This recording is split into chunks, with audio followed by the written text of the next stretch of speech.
The envelope arrived on a crisp Thursday morning, its embossed gold lettering gleaming in the sunlight. Exclusive gala by invitation only, it declared, elegant and intimidating all at once. I held it in my hands, turning it over, hoping, just hoping, that inside I would find my name. But I already knew the invitation was addressed to him, not to me. He stood behind me, tying his tie with casual precision, the silk slipping through his fingers like he was performing a ritual I would never be part of. "It's tomorrow night," he said, glancing at the envelope with that mild, unbothered expression he always wore when he wanted to hide something. "I don't think this is really your scene. You wouldn't enjoy it." I swallowed the sharp knot in my throat and smiled. Of course I wouldn't enjoy it.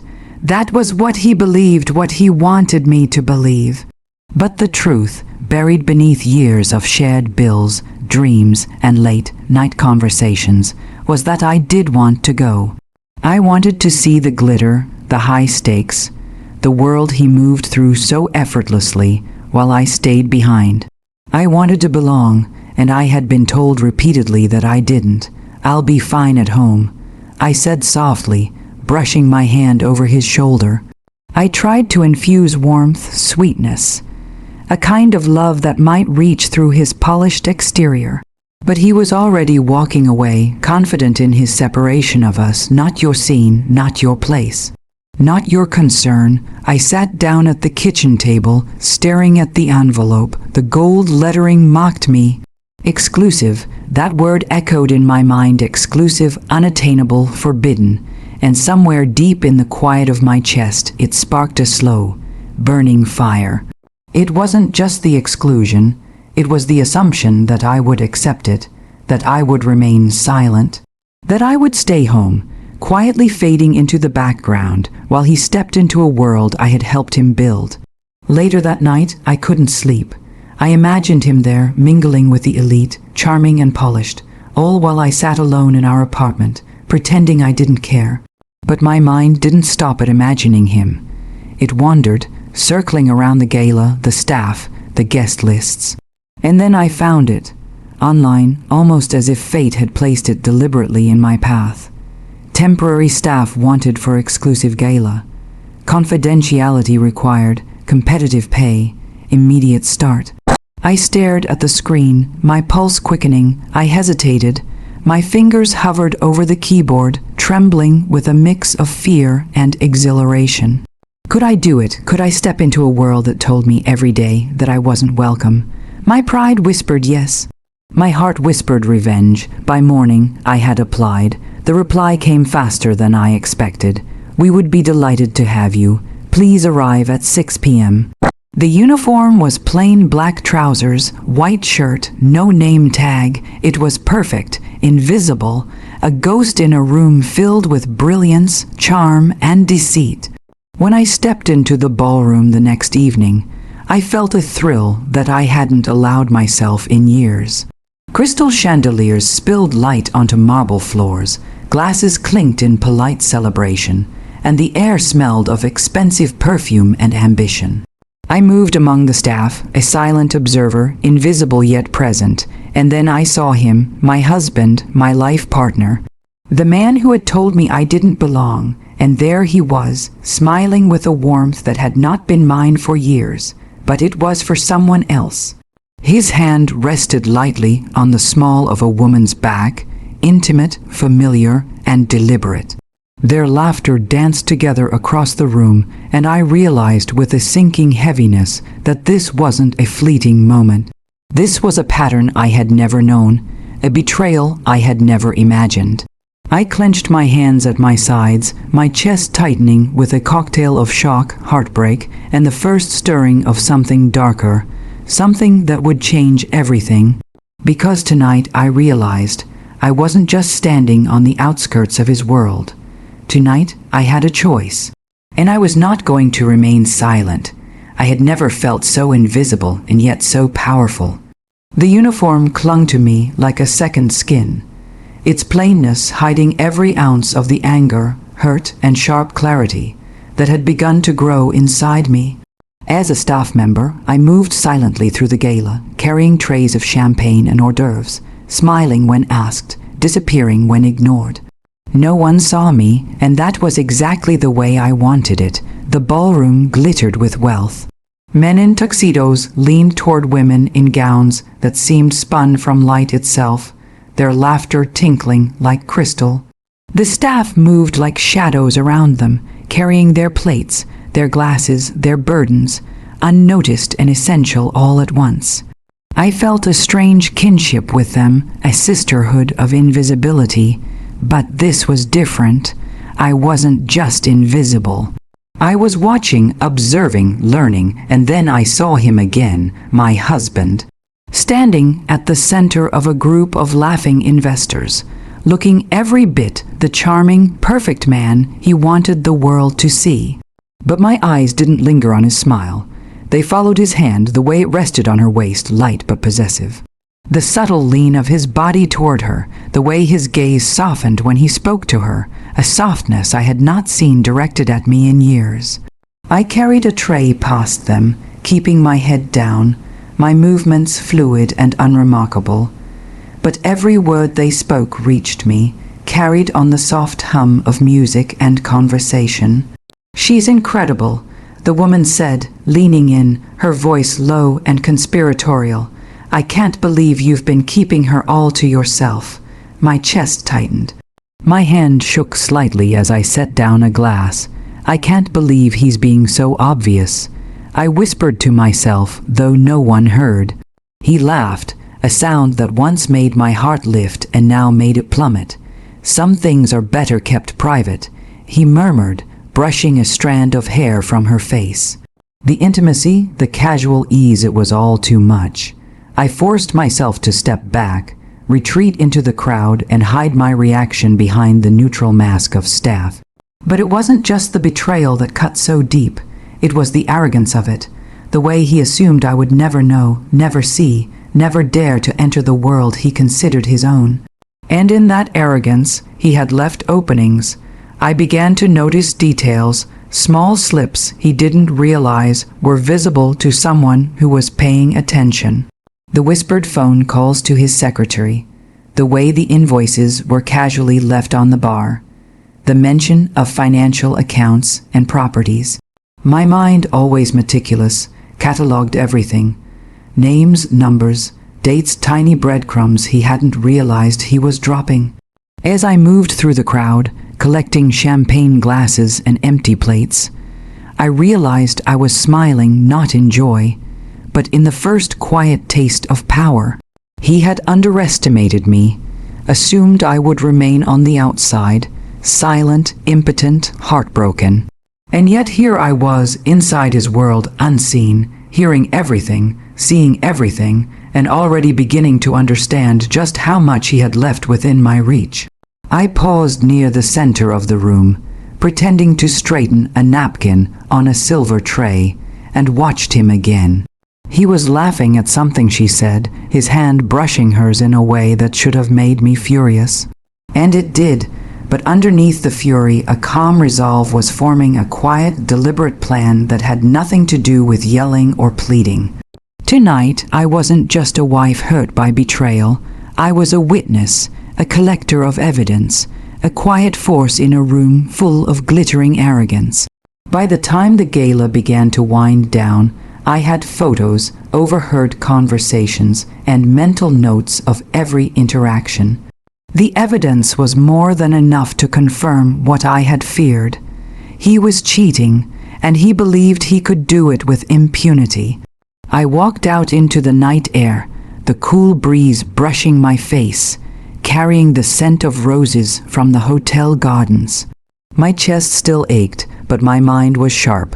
Tonight was not the night for confrontation. Tonight was the night for observation, for gathering, for understanding exactly what I was dealing with. And as I walked home, invisible among the city lights, I realized something astonishing. I didn't feel small. I didn't feel weak. I felt unstoppable. The days after the gala were a blur of ordinary life, but I felt anything but ordinary. At home, I went through the motions: coffee, emails, small talk, but my mind was elsewhere, replaying every detail of that glittering ballroom. Every laugh, every touch, every whispered word. At first, the hurt consumed me. The betrayal felt like fire in my chest, raw and suffocating. But as the hours passed, the fire cooled into something sharper, something like ice that cut with precision instead of pain. I realized that my emotions could be weapons, that my awareness, my patience, my silence could give me power he would never expect. I started quietly gathering evidence. The gala had left breadcrumbs everywhere. Emails accidentally seed to the wrong person, receipts tucked into folders that weren't meant for me, photos that captured intimate moments without context. I was careful. I didn't touch his devices, didn't invade spaces that might alert him. I watched, I listened. I documented. Each piece of proof became a brick in a wall of security for myself, a barrier against his arrogance. And then I found something unexpected, something that made my pulse quicken, not with betrayal but with realization. The finances. I had always known that he managed most of the money, or so he believed. But hidden in plain sight were documents, contracts, and accounts that bore my name, my initials, and my silent ownership. Properties, investments, businesses I had contributed to them over the years, sometimes quietly, sometimes with my own money, sometimes with inheritance I had assumed he controlled. He had never counted on me understanding the details, never imagined that I would read, analyze, and truly see. He had underestimated me entirely. I leaned back in my chair, staring at the papers spread across the kitchen table, a slow smile forming. For the first time, I didn't feel like a victim. I felt like someone who had been given the tools to reclaim what was rightfully hers, and then some. Meanwhile, the evidence of the affair grew. Phone records, flirty emails, the small but undeniable patterns that confirmed what I already suspected. He had been living a double life, charming the world while betraying the person who had trusted him most. Every discovery added to my resolve. Every confirmation hardened my calm. By the end of the week, I had a folder that could ruin him. Not just emotionally, but financially, socially, legally. I didn't feel the need to rush. There was power in waiting, in letting him continue believing he had control, while I quietly assembled the evidence that would change everything. One night, I caught myself smiling to myself in the mirror. The woman staring back wasn't the naive, overlooked wife who had stayed home while he attended galas. She was confident, careful, and in control. Her heart had been broken, yes, but it was also teaching her something invaluable. Observation is power, patience is strength, and knowledge is a weapon sharper than any anger. I knew the confrontation would come, but not yet, not until I had everything I needed. I let him underestimate me, let him continue with his charade, all the while knowing that when the time came, I would not just confront him, I would dismantle him. Piece by piece, carefully, deliberately. That night, I walked past our bedroom door, paused, and placed my hand on the doorknob. For years, I had allowed myself to be silenced, to be small, to be dismissed, but now I was different. My eyes were quiet, but my mind was loud. My hands were gentle, but my grip was strong. My heart had been broken, but my spirit had hardened into something unyielding. I closed the door behind me, and in that silence, I made a promise. I would not scream. I would not plead. I would take everything not just from him, but for myself. And when the time came, he would finally see me. The day I finally acted, the air felt heavier, charged with the weight of years of deceit and quiet suffering. I walked into the lawyer's office with the same calm I had cultivated over the weeks of watching, listening, and documenting. The papers were in my hands, neat and precise. Divorce agreements, property claims, financial disclosures, evidence of the affair. Each sheet carried the weight of justice. And for the first time in years, I felt free of the fear and uncertainty that had followed me like a shadow. When my husband saw the first envelope arrive at our home, he laughed. That laugh, so confident, so sure of his untouchable charm, was exactly what I had anticipated. He didn't know that I had already counted every asset, traced every account, and catalogued every misstep.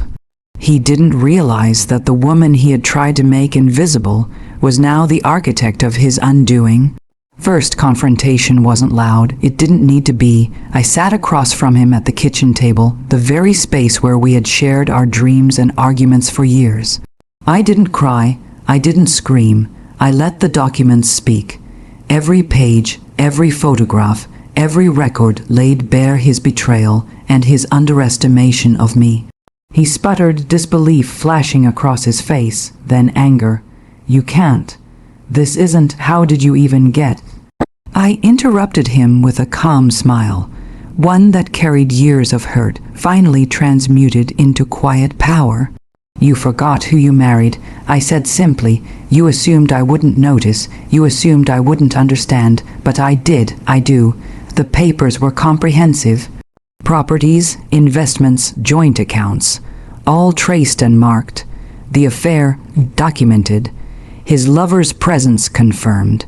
The investors, the donors, the gala attendees, every piece carefully noted for potential exposure if necessary. It wasn't just a legal case. It was a mirror, reflecting the man he thought he could be while hiding the truth. He tried to argue, tried to threaten, tried to charm his way back into control, but the calm I had built over weeks of planning was stronger than his desperation.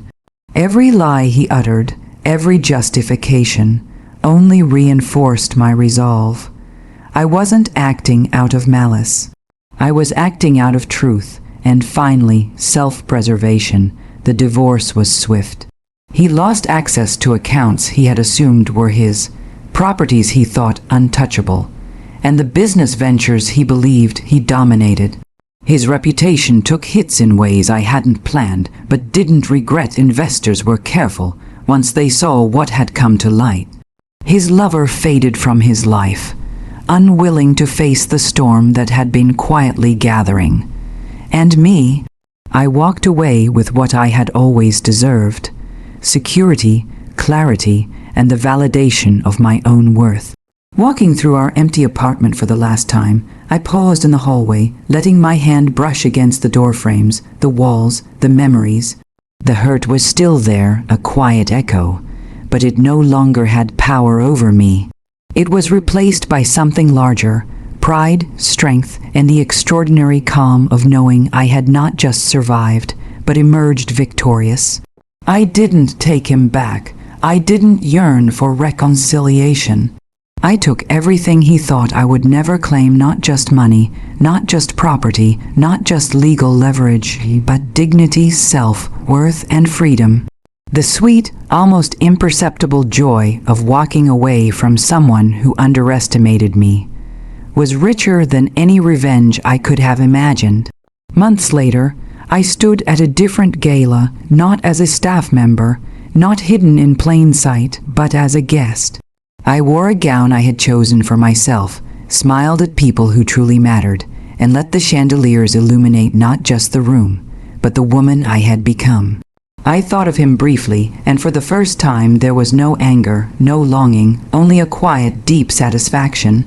The sweetest revenge isn't about ruin. It's about reclaiming yourself, about turning betrayal into clarity, pain into power, and heartbreak into liberation. And in that moment, I finally understood. I didn't just take everything from him.